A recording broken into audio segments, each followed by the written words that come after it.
Reach up, grab a bar, a door frame edge, a playground rail, anything you can hang from. Now hang there and count. 10 seconds, maybe 12, and your grip gives out. You drop, shake out your hands, and laugh it off like it's nothing. It isn't. A study following 140,000 people found that your grip strength predicts how long you'll live better than your blood pressure does. The strength sitting in your hands right now is quietly keeping score on your entire body. You had this once. Every kid figures out monkey bars by instinct, swinging rung to rung with zero technique, no coach, no plan. You'd hang off the top of doorways just to see if you could reach, dangle from jungle gym bars until your palms went raw. Nobody trained you to do it. You just did it, constantly, without thinking twice. Somewhere along the way, you stopped. Go back to that bar. Hang again. Feel exactly how far your shoulders have drifted from where they used to be. Here's what's actually happening under the skin. Your shoulder has a narrow gap called the subacromial space. Think of it as a doorway your rotator cuff tendons pass through every time your arm lifts overhead.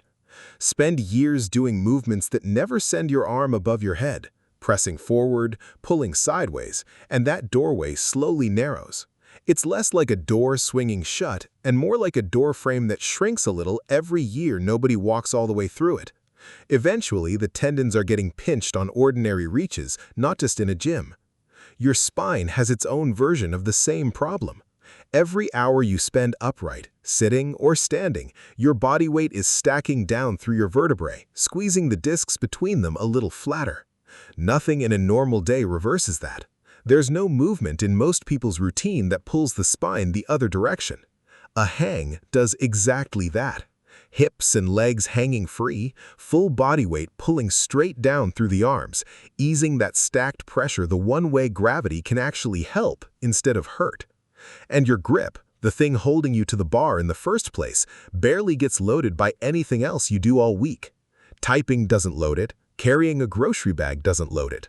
A dead hang does, directly, and for as long as you stay up there. You've been telling yourself bench day and cable rows count as full shoulder training. They don't, not for this. Pushing forward and pulling sideways never once asks your shoulder to load overhead and stay there. An orthopedic surgeon named John Kirsch tried something unconventional on 92 of his own shoulder patients, most of them already scheduled for surgery. Instead of operating, he had them hang from a bar daily. 90 of the 92 improved enough to cancel the procedure entirely. That's one surgeon's case notes, not a controlled trial, so take it as a lead worth following, not proof on its own. Here's the harder evidence. Researchers ran a blinded trial pitting real shoulder surgery against a fake version. Patients sedated, incisions made, nothing actually repaired underneath. The real surgery performed no better than the fake one. An operation people assumed was fixing something specific wasn't outperforming a placebo. That 140,000-person study wasn't tracking grip for curiosity's sake either. Spanning 17 countries over 4 years, it found every 5 kilograms of lost grip strength was tied to a 16% higher risk of death. Heart attacks, strokes, every cause combined. The researchers were careful about one thing. Grip strength isn't the cause. It's a readout.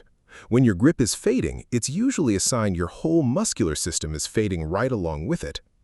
Your doctor checks your blood pressure at every single visit, weighs you, takes your pulse, wraps a cuff around your arm, almost never asks you to squeeze anything. Based on what this data suggests, that's a strange gap in the checkup. Right now, your brain is probably already assembling an excuse. No bar at home, no gym nearby, nowhere to hang. Fair enough. That used to be the real obstacle. It isn't anymore.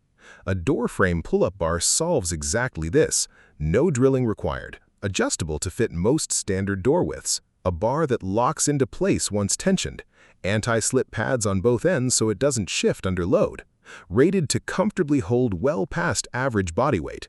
Mount it, hang, take it down in seconds when you need the doorway clear again. The excuse is gone. What's left standing between you and this is just whether you actually use it. And most people won't for one strange reason. It doesn't feel like exercise. You hang for 20-30 seconds. Nothing burns the way a set of curls does. No pump, no soreness tomorrow. You let go thinking you wasted your time, then go back to the workouts that leave you sore because sore feels like proof something happened. That's exactly backwards. While you're hanging, gravity is quietly pulling space back into your spine, easing pressure that's been building between your discs all day.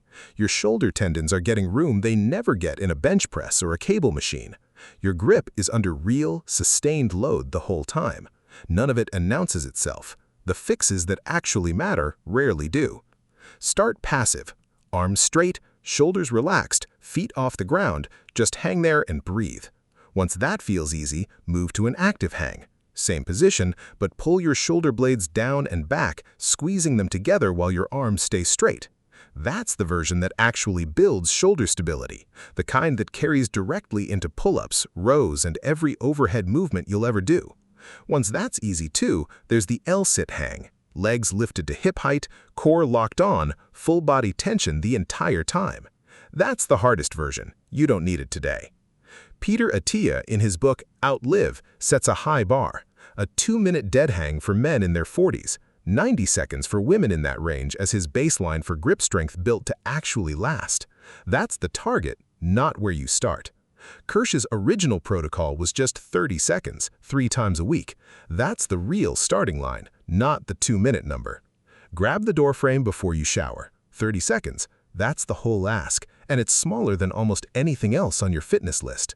You just spent more time than that watching this, so go prove it wasn't wasted. Walk over, grab something, hang there, and let your shoulders finally remember what they were actually built to do. 10 seconds used to be the whole problem. Now, it's just the warm-up.